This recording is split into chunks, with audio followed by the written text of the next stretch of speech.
Nick Squared podcast. I'm your host, Nick. Now, today we have a very special episode. Number one, as you can tell, I am all alone. I'm without the other Nick, so I guess technically I'm not Nick Squared. But today we are doing not a podcast episode, but a Nick review episode. This is where we sit down, one of the Nicks, sometimes both of the Nicks, sit down and review something that we've either watched or read. And today, as you can tell, I'm in front of my wall of books, in particular my wall of Stephen King, and I have just finished reading Stephen King's Fairy Tale. So we'll be doing a quick review on his newest novel, a fantasy novel, Fairy Tale. So sit back, relax, and enjoy the review. Thank you.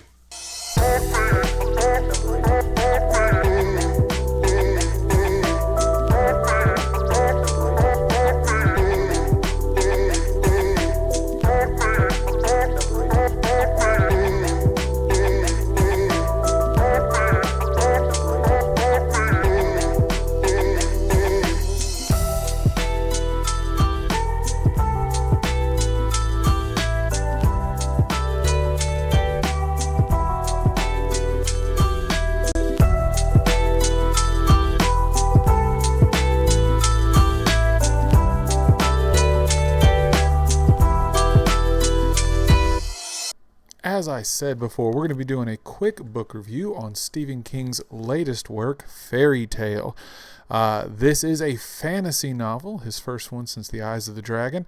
And if you're a Stephen King fan, there's a lot in here for you. And if you are a fantasy fan, never read a Stephen King book before in your life, just a fan of the fantasy, there's something for you as well.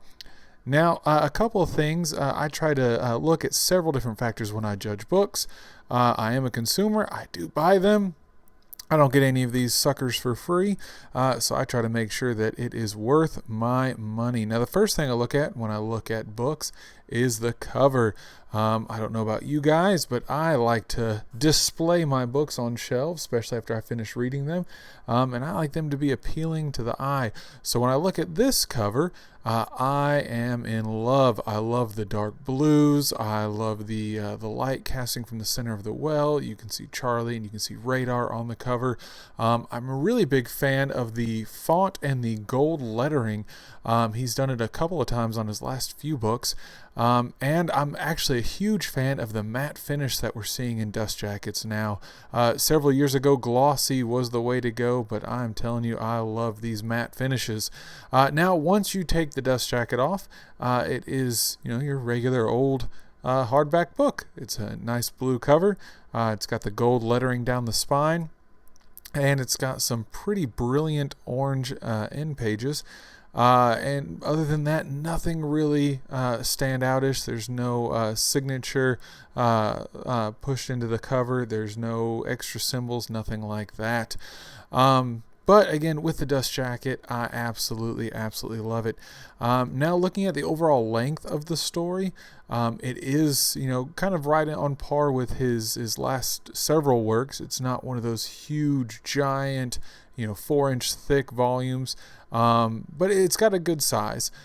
Reading it, it wasn't something that I was able to do in just one or two sittings. I saw a lot of people online within 24 hours of this book coming out had already sat down and finished it. I was not that way. I like to take my time when I buy a book. I like to savor it. I like to read a few chapters, stop and think about it, and really enjoy it. And this book was no exception to that. Few things that I really enjoyed, and a few things that I didn't enjoy. Now, Stephen King is a master of characters.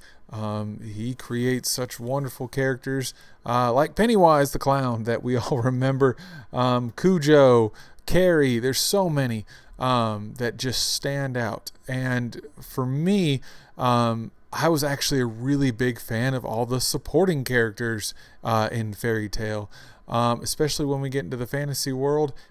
I loved everybody there. I loved the good guys, the bad guys, the characters that didn't really talk, the characters that had a lot of speaking parts. And again, I'm going to try to keep this as spoiler-free as possible.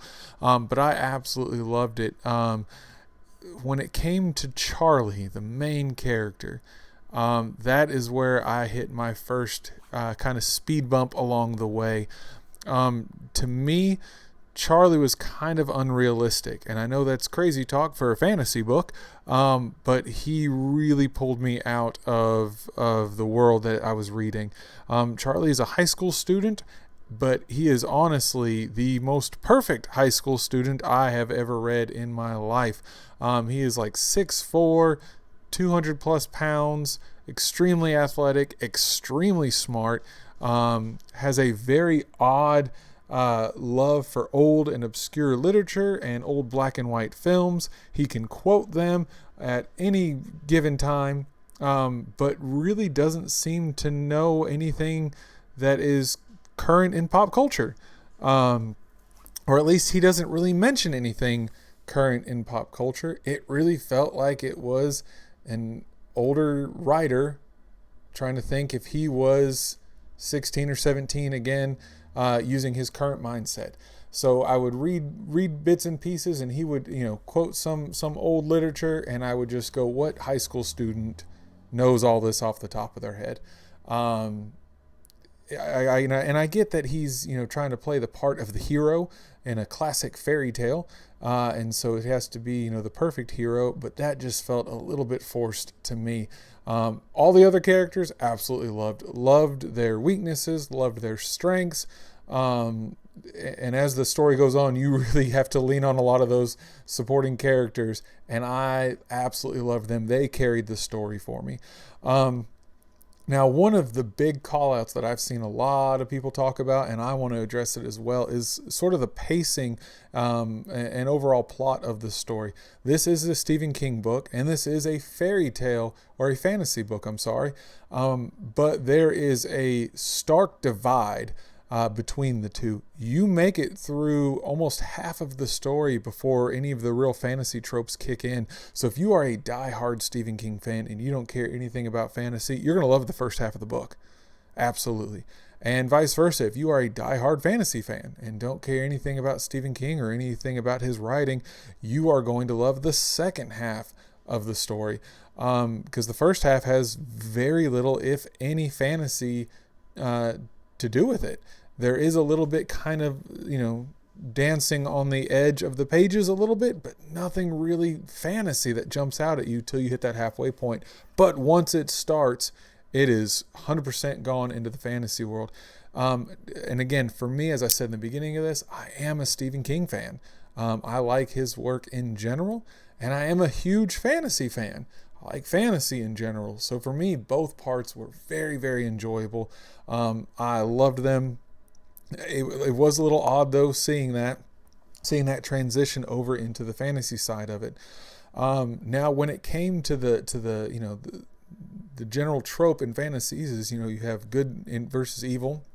And when it came to that big climactic reveal before the end, when good faces off against evil, that was absolutely perfect Stephen King writing.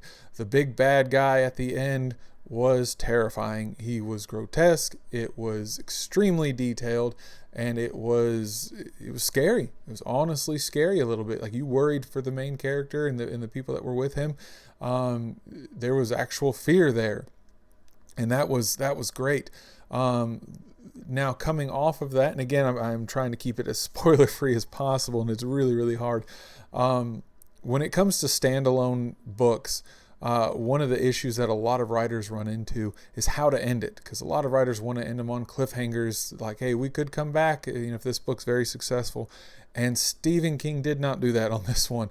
When he ended this book, You get closure. You get closure for all the characters you love. You get closure for all the characters you hate. And I really, really liked that. I honestly did. Of course, I was a little sad leaving Fairy Tale and finishing the book, but you got closure. It felt good to finish this book. Overall, I would give it a good solid C+, maybe even a B. When I also look at books like this, I look at their rereadability, the chances of me just randomly walking by the shelf and picking it up and reading it for a second time. And honestly, I wouldn't mind reading it again. Wasn't my favorite Stephen King book, wasn't my favorite fantasy book, but it was a good and fun read. I could see myself reading this again. Worth the price. This is a big thing that I don't see enough people talking about. Books are expensive. Now, for this hardback book, I want to say it was like $25 to $30 ish. It's first edition, first print, the one that's still out that you can find at your local bookstore. I personally thought it was worth it. Once you get into the book, there are a ton of really cool illustrations. At the beginning of every chapter, there are some really, really nice illustrations. I will give you forewarning, when you get to those chapters, try not to read too much into the chapter head and into the illustration, because it does spoil everything that's going to happen in that chapter. So what I did is I would glance at it, immediately read into the chapter. Once I finished the chapter, I'd go back and look at the image and really look at what I just read. But I absolutely loved it. I'm sure there'll be some collector's editions of these that come out, or some, if you want to wait for the trade paperback, however you want to collect it. I personally really enjoyed it. Again, C+, possibly even a B. I really recommend it. I think it was a great book. And like I said, it covers two different sides. If you're big into Stephen King, you're going to like it. And if you're big into fantasy, you're going to like it. But this has been my book review of Stephen King's Fairy Tale, spoiler free.